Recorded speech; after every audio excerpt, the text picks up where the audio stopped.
Hello guys, today we have a 2020 Nissan Maxima and we're going to replace these brake pads. The customer is not happy with the brake pads. He brought me some brake pads and we're going to replace the brake pads in there.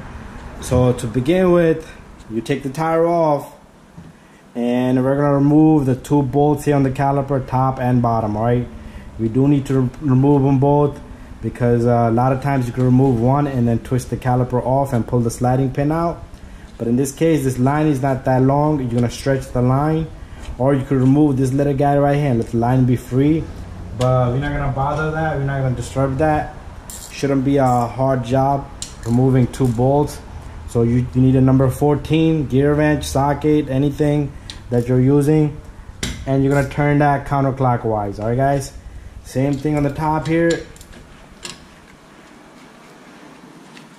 And we're gonna remove both of these bolts.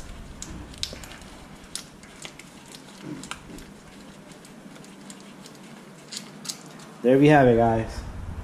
And let me just show you the brake pads the customer brought. So those are the brake pads the customer brought. All right, and this is what we're gonna put in there. All right, so make sure you have brake pads before you remove anything. And there's two little retainers in there, so pay attention to those next. So what we're gonna do is lift this caliper up just like that. You could use a flathead screwdriver, and this one came out pretty easy. If you don't come out, you take a flathead screwdriver and you just flip it over, the caliper will come out. All right, so remember these two little pins I said pay attention to. This is one and this is two. All right, very important to put these back because they work as a spring and they help the caliper open up. All right, guys, so what I'm gonna do next is remove the brake pad and also remove the second brake pad. All right, guys, and I'm gonna take my flathead screwdriver, make sure there's no dirt or debris in here so the brake pads can slide in smooth. So do it on all four. We don't care about the dirt and debris here. All right, and we're gonna take our brake pad. You're gonna put it on the inside, just the way you removed it from the same spot. And the same thing here. Bam, bam. All right, guys. So far, so good. All right, guys. What I like to do next is I like to check grease in these pins. So you pull out the pins, and what you do is you take a rag, you wipe it off. The one with the little rubber piece goes in the bottom. Let me put this to the side. Let me pull out the second one. Bam, there it is. The one from the top does not have the little plastic piece there. So what I like to do is I'd like to take some grease, throw a chunk on one of the pins. Guys, don't put too much grease on these pins because they only need a little bit. If you put too much, they will expand just like oil, transmission fluid, or any type of liquid. Anything that heats up does expand. All right, so a little bit of grease is fine, and you definitely don't want it at the tips. The reason why is because at the tip, if it expands, it will push the pin outwards. So one with the plastic, with the rubber, goes on the bottom.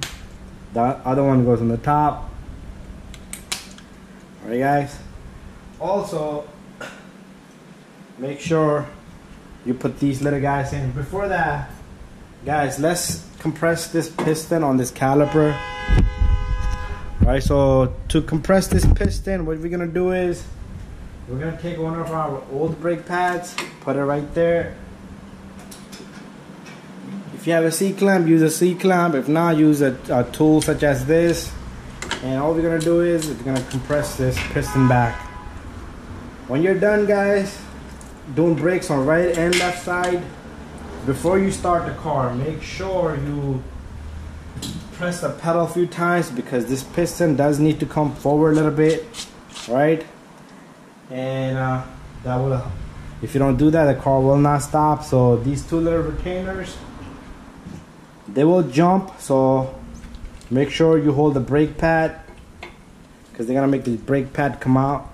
They work like a spring. All right, there we have it, guys.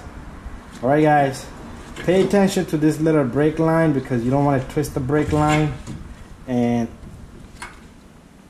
what we're gonna do is we're gonna take our caliper. Once the caliper has a grip off it, I can remove it. You're gonna align these pins, make sure they're aligned. We're gonna take number 14 on the top, 14 in the bottom. Once you have 14 in there, the second one will go in easy because the first one is holding it for you. Alright guys, the last step, we're gonna tighten this, alright guys? So you're gonna take your number 14, you're gonna tighten both bolts, alright?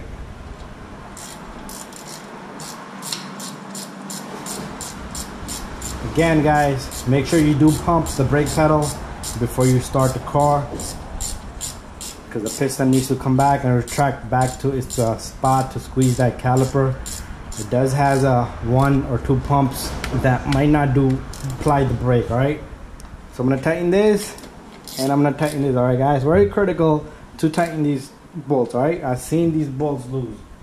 Alright, bada bing, bada boom, and we're done guys. Thank you for watching, and please do subscribe. If you have any questions guys, please let me know, alright? And I also want to mention, when you put this tire on, make sure, let me turn this back. You know what, let me put the tire on so I can show you. This is a washer in here, and it has a little groove that goes into the rim, alright? Such as that. So this needs to go on. At the same time, it does need to go into the rim, this little guy. Because if you don't do that, it will sit on the edge, you will tighten it, but it won't tighten. The tire will be loose, and if you're lucky, it will snap on, which is not being lucky. At least your tire is not going to fly off on the highway. Alright, so prevent both from tire falling out or breaking, alright? I have done that before, where this thing does not go into the rim, it sits to the side, and what it does is, if it sits to one side, it's gonna try to pull the lug nut a little bit crooked, and it's gonna snap off that lug nut, and we don't want that guys, alright? So, let me do this. I'm gonna bring the tire on, I'm gonna put the tire on. Alright, so there's the tires guys. And what I'm gonna do is, I'm gonna put one lug on.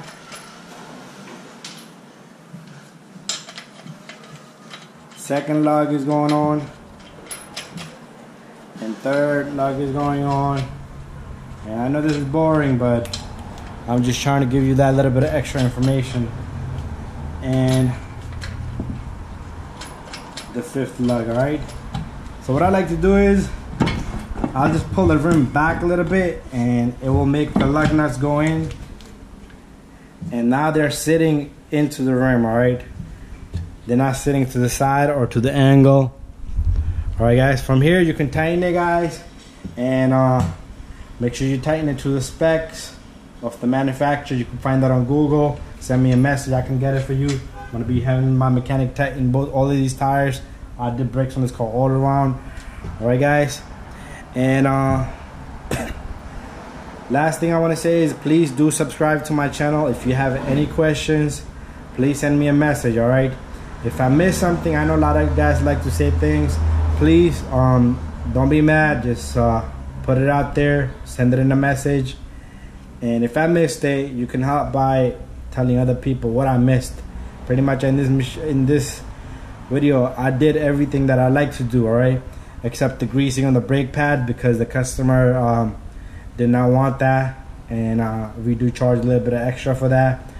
And not too much, you know, whatever the grease costs, I just throw in a couple of bucks, and it helps me buy the grease in the future, long term. Sometimes I put it on for some people, but every once in a while, here and there, I do like to recommend a customer put grease on the brake pads, because that helps the caliper sit smoothly, and it prevents also squeals a little bit here and there.